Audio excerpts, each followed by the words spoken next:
تعلیم کرنی آپ کی ضروری نہیں ہے.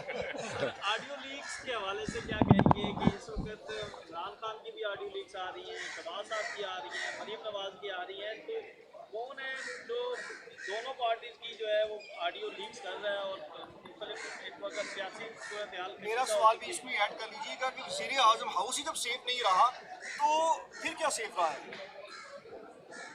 دیکھیں، ایک شخصیت ہے پاکستان کی سیاست اور بڑے اونچے مقام پہ، اور وہ شخصیت ہے، ایک ہی ہے میرے خیال میں،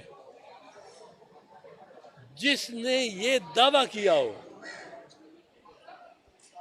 کہ ذرا احتیاط کرنا، میرے پاس اور بھی آڈیوز اور ویڈیوز ہیں. ایک ہی شخصیت ہے جس نے تسلیم کیا ہے کہ اس کے پاس لائبریری ہے. اگر لائبریری ہے تو وسائل وہ بھی ہوں گے جن کے ذریعے یہ بنائے جاتے ہیں. جس دن ارشد ملک کا ویڈیو کی پریس کانفرنس مسلم لیگ نواز نے کی تھی سارے بیٹھ کے، اسی دن میں نے کہا تھا کہ اگر یہ جینوین ہے تو یہ اسی روز یہ بھاگ کے عدالت جائیں گے، یہ دیر نہیں لگائیں گے، کیونکہ نواز شریف اب ان کا قیدی ہے.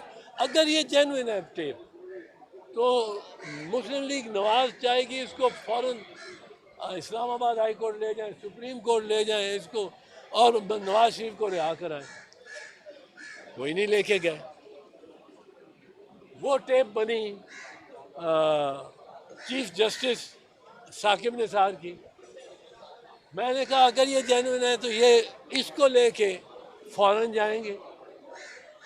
ٹیپ کو صرف بتانا تو نہیں کہ ٹیپ ہے، ٹیپ میں اگر جوڑ ڈالے ہو اور جعلی بنائی ہو جس طرح ثاقب نثار صاحب کی بھی انہوں نے بنائی تھی، اور یہ سما ٹی وی نے فوراً ہی 4 گھنٹے کے اندر اندر وہ ثابت کر دیا.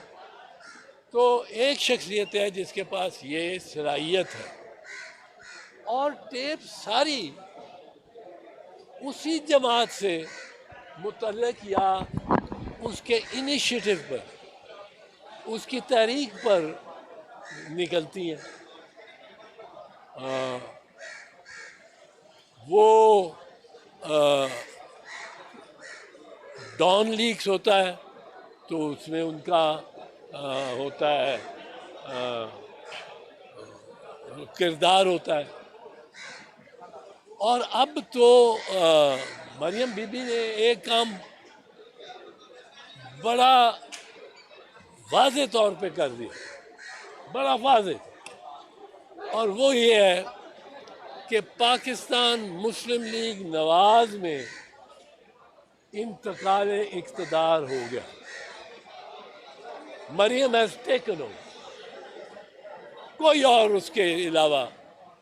محنت بھی اسی نے کی ہے، میں یہ کہتا ہوں محنت بھی اس سیاست کو، مسلم لیگ کی نواز کی سیاست کو بڑھا کے بھی اسی نے رکھا، جلسے بھی اسی نے کیے، اور کانفرنٹیشن بھی اسی نے لی ہے. اور والد کے لندن چلے جانے کے بعد یہاں تنہا وہ لڑتی رہی ہے، پر اس نے انکل سارے فارغ کر دی. انکل اب کی کوئی وقت نہیں ہے اس پارٹی میں. تو اب یہ زیادہ تر سیاست جو نون لیگ کی ہے وہ زیادہ تر ہے وہ کلو مریم نواز کے ہاتھ میں ہے. اور اس کی وجہ سے میرا خیال ہے ٹیمپریچر بڑھے گا، کیونکہ ان کے لہجے میں، کلام میں بڑی حدت ہے. خاص کر وہ میرا خیال ہے 20 منٹ تقریر کرے تو ساری کی ساری خان پہ ہو سکتی ہے. اور اس وقت میں سمجھتا ہوں کہ یہ نازک وقت ہے، اس وقت نرم لہجے کی ضرورت ہے. خان کی جانب سے بھی اور مریم کی جانب سے بھی. اس وقت اگر کوئی سیاست قومی لحاظ سے ملکی لحاظ سے صحیح کر رہا ہے تو وہ بلاول ہے. بلاول کا لہجہ نرم ہے. بلاول اپنے منصب سے کے پورے فرائض ادا کر رہا ہے. اس نے پاکستان کو ریپرزنٹیشن جو کی ہے اس نے عالمی سطح پر وہ بڑی اچھی ہے اور لوگوں نے اپریشیٹ کیا ہے. اور پانیوں میں بھی وہ گیا ہے.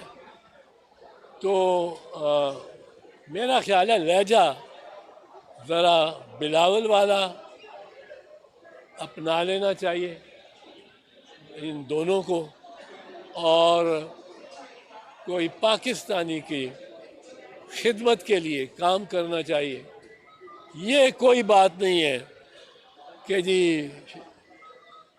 اسحاق ڈار آ گیا, اسحاق ڈار آ گیا. وہ اسحاق ڈار جس طرح بھاگا تھا, میں نے وہ اس کو آپ کے ذریعے ہی ایک جگہ میں نے کہا بھائی مجھے دل تو کرتا ہے اس کو مبارکباد دینے کو. میرا کولیگ رہا ہے سینٹ میں, پارلیمنٹ میں, پر کاش وہ اس طرح چھپ چھپا کے اور اسمگل آؤٹ ہو کے بھاگا نہ ہوتا, اور اس طرح ڈرتا ڈرتا ڈرتا ڈرتا واپس نہ آ رہا ہوتا. اور مفتاح بیچارے کے ساتھ ہمدردی بہت ہے. Thank you.